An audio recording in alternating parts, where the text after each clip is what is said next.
graça e a paz. Em nosso curso básico de vida cristã, estamos no livro 6, Daniel e o panorama do futuro. Capítulo 9, Ascensão e queda do Anticristo. No capítulo 8, as 7 trombetas de juízo, recomendamos a leitura de Apocalipse capítulo 8 ao capítulo 12 e tratamos os seguintes fatos. No tópico 1, as primeiras 6 trombetas. Qual o resultado associado com o tocar de cada uma das 4 primeiras trombetas? Quais as pragas que acompanharão o soar da 5ª e 6ª trombeta? No tópico 2, um anjo com um livrinho e a 7ª trombeta. Quais os 2 assuntos principais de Apocalipse, capítulo 10, do versículo 1 ao capítulo 11, versículo 14? Qual o período em que se inicia com o soar da 7ª trombeta? Hoje, no tópico 1, as bestas que sobem do mar e da terra. Recomendamos a leitura de Apocalipse, capítulo 13, do versículo 1 ao 18. Amados, o período da grande tribulação porá a terra sobre parcial abandono por parte de Deus Pai, Deus Filho e Deus Espírito Santo, uma vez que a igreja já estará na glória, tá? E estarão comemorando as bodas do Cordeiro. Porém, como forma de usurpação temporária, entenda isso, do direito e do domínio de Deus sobre a terra, surgirão 3 elementos decididos a assumir a posição de Deus sobre os interesses do mundo. Os 3 elementos que assumirão o papel decisivo nos acontecimentos da grande tribulação são Satanás, o anticristo e o falso profeta. Satanás será o antideus. A besta que sobe do mar será o anticristo, enquanto que o falso profeta será o antiespírito, ok? Amados, entendam, tanto o anticristo como o seu profeta aparecerão aqui no capítulo 13, sob a figura de bestas. Então, são 2 bestas. O anticristo é a besta que sobe do mar. Apocalipse, capítulo 13, versículo 1. O falso profeta é a besta que sobe da terra. Apocalipse, capítulo 13, versículo 11. Então, o anticristo é assim chamado por 2 razões. Por se opor a Cristo, no sentido de resistir e hostilizar, e porque procura imitar a Cristo no seu papel de Salvador. Ok? Então, vamos lá, entender isso melhor. Ele estará na terra já durante a primeira metade da 70ª semana, mas não se revelará como anticristo até a metade da mesma, quando ele cancelará a sua aliança, porque na primeira metade ele faz uma aliança com Israel, e agora ele cancela, e começa uma perseguição contra o povo de Israel. Ok? Então, nesse período, as 2 testemunhas profetizarão durante essa primeira metade de semanas, quando ele as perseguirá e matará. Nesse tempo, a besta colocará sua imagem no templo, né, de Israel, já reconstruído, e exigirá a adoração de todos, ou dela, né, a adoração dela. Apocalipse, capítulo 13, versículo 1. Vi emergir do mar uma besta, que tinha 10 chifres e 7 cabeças, e sobre os chifres 10 diademas, e sobre as cabeças nomes de blasfêmia. Apocalipse, capítulo 13, verso 1. Isso evidencia, amados, o caráter bestial, animalesco, baixo e vil do anticristo, quando ele se manifestará abertamente, né? Então, observe aqui, 10 chifres, e sobre os chifres 10 diademas. Isso indica a sua procedência satânica, pois o dragão, ele aparece lá em Apocalipse 12, versículo 3, não sei se você lembra, com 7 cabeças e 10 chifres. Mas há uma diferença entre os 2. As diademas do dragão estavam nas cabeças.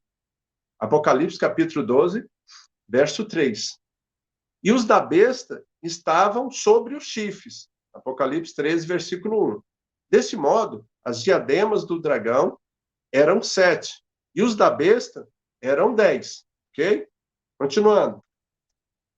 A besta que vi era semelhante a leopardo, com pés como de urso e boca como de leão. E deu-lhe o dragão o seu poder, o seu trono e grande autoridade. Apocalipse 13, versículo 2. Então, observe que nós voltamos àquelas referências de Daniel, no capítulo 7 lá de Daniel. Né? Aqui temos o que podemos chamar de retrato da besta, parecida com leopardo, com os pés de urso e boca de leão. Ok? Né? Como nós já vimos falar. Então, só relembrando, lá em Daniel 7, o leopardo é a Grécia, o urso é a Pérsia e o leão é a Babilônia. Né? Ou certamente isso também significa que o domínio da besta será caracterizado por princípios que predominaram na Babilônia, na Pérsia e na Grécia, como também no Império Romano. Okay? Apocalipse capítulo 13, versículo 5.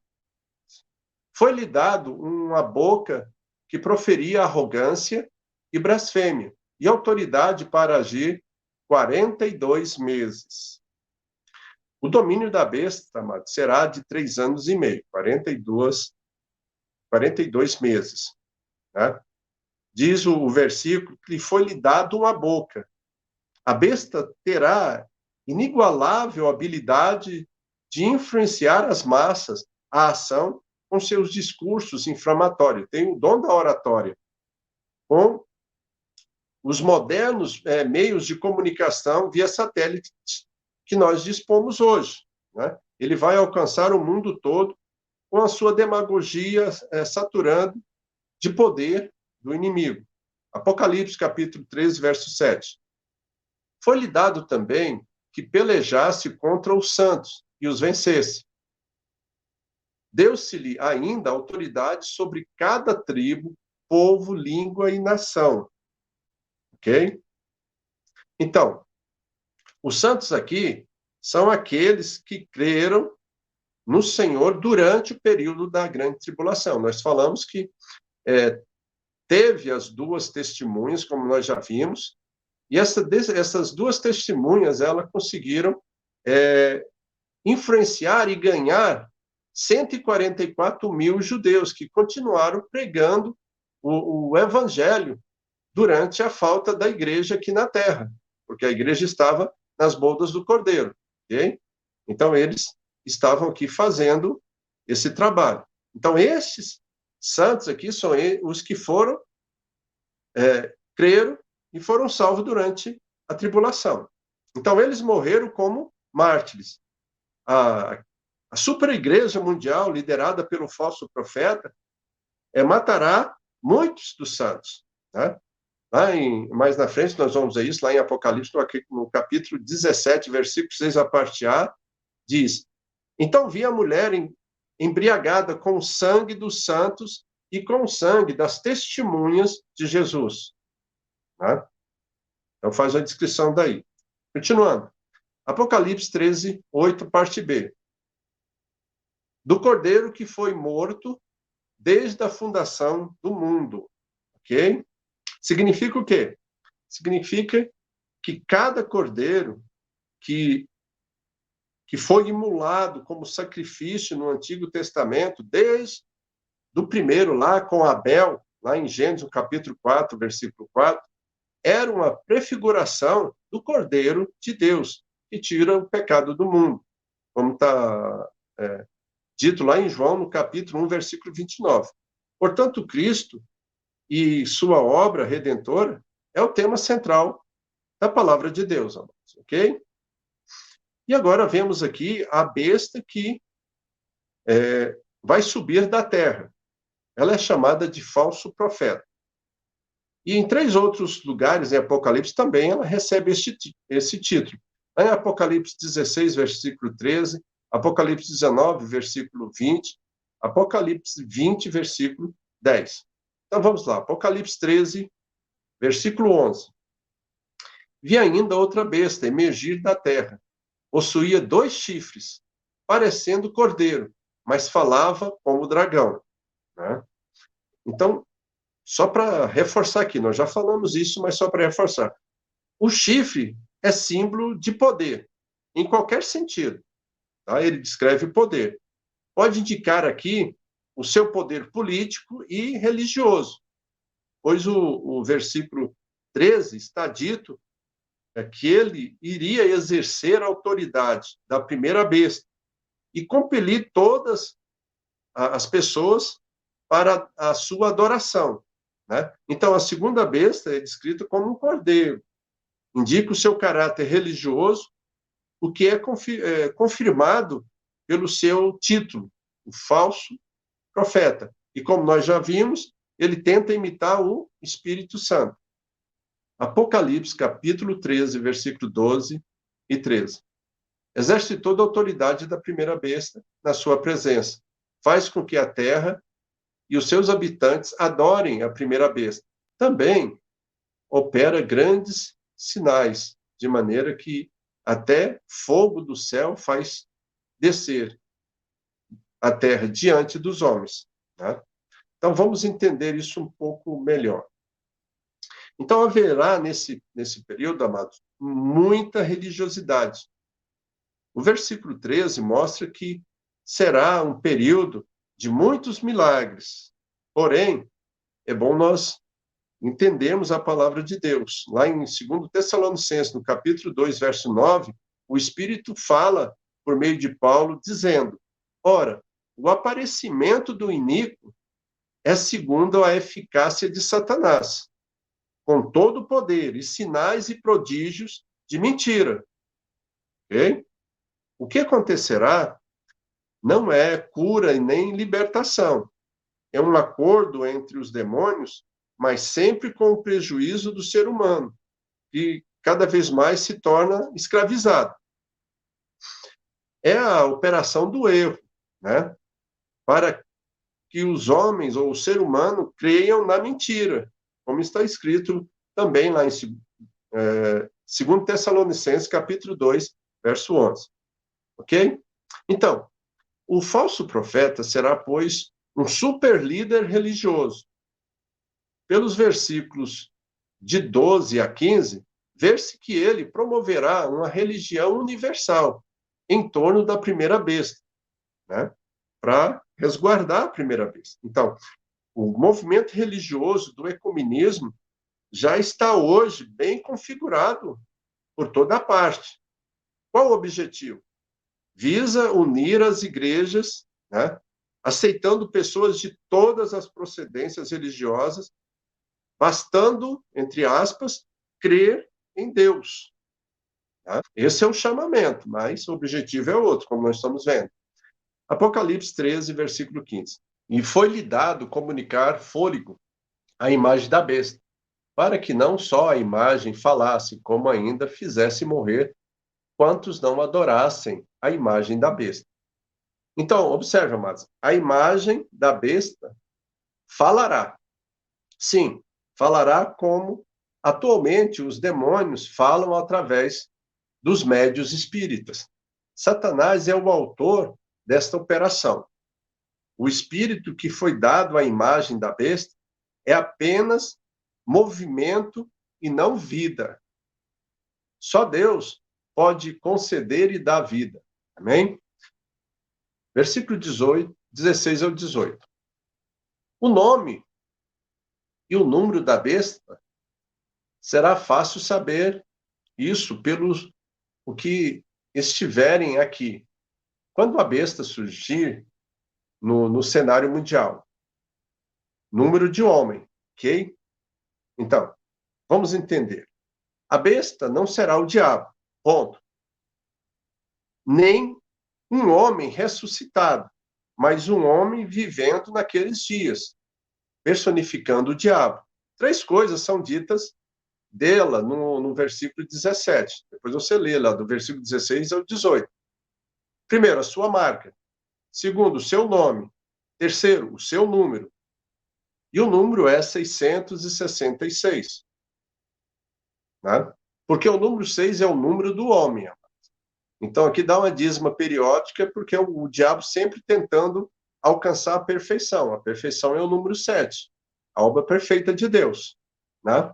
Então, observe, o homem foi criado, né? E foi determinado que ele trabalhasse 6 dias da semana e descansasse um. O homem cultivava a terra por 6 anos e dava um ano de folga para a terra. Mas lembre-se, há muitas especulações em torno do nome e de muitas personalidades com relação a números. Tá? E para nós entendermos isso melhor, nós teríamos que fazer um estudo mais aprofundado, porque cada letra do alfabeto hebraico ela tem um peso numérico. Tá? Então, só para você ter essa noção. Na antiga dispensação, Deus exigia que todos os machos do povo de Israel tivessem uma marca no seu corpo, a circuncisão. Deus proibiu que fizéssemos qualquer outra marca. Bem? Então, na nova dispensação, será um selo espiritual, que no período da tribulação, o povo de Deus receberá um sinal e aqueles que não aceitaram o Senhor receberão uma marca da besta, ok? E o diabo, como eu já disse, vai imitar a Deus colocando a marca na testa ou na mão direita do homem. Estes dois homens de que acabamos de tratar representam dois grandes movimentos mundiais nos últimos dias dos tempos dos gentios. Uma confederação de nações para fins políticos e uma confederação de igrejas para fins religiosos. Observando com atenção a profecia, vemos que os tempos dos gentios começaram com a adoração compulsória de uma imagem idolátrica, lá em Daniel, no capítulo 3, você deve lembrar. E findará com, como acabamos de ver, com a adoração também compulsória de uma imagem, dessa vez da besta, o último governante mundial dos tempos dos gentios. Amém? Então, na próxima aula, amados, no capítulo 9, tópico 2, a preparação do céu para as 7 taças dos últimos juízos. Recomendamos aí a leitura de Apocalipse, do capítulo 14 ao 16. Ok? Parece que nós estamos andando rápido, mas se você fizer as leituras, vai ficar mais fácil de você entender. E vamos responder as seguintes questões. Qual o símbolo que descreve os últimos juízos divinos na grande tribulação?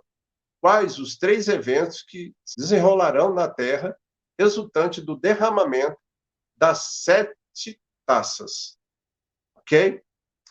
E, como nós já havíamos dito, mas isso aqui é apenas só um resumo, tá? É uma introdução para nós terminarmos o estudo de Daniel, ou seja, fazendo a amarração de Daniel com o Apocalipse. Nós ainda vamos voltar para fazer mais devagar um estudo detalhado de Apocalipse, ok? Mas é bom você já ir tendo esta visão, ok? Se você gostou, deixa aí o seu like. Se você não gostou, deixa aí o seu dislike, mas não esquece de comentar. Amados, faça os comentários, tá? Isso ajuda muito o canal a você fazer esses comentários. E também você pode usar ali o espaço dos comentários para você estar fazendo as suas perguntas, tá? Para tirar qualquer espécie de dúvida. Nosso objetivo é que todos nós cresçamos em conhecimento e graça, para que nós possamos levar o evangelho a todas as pessoas. Ok? Que Deus abençoe e até a próxima aula.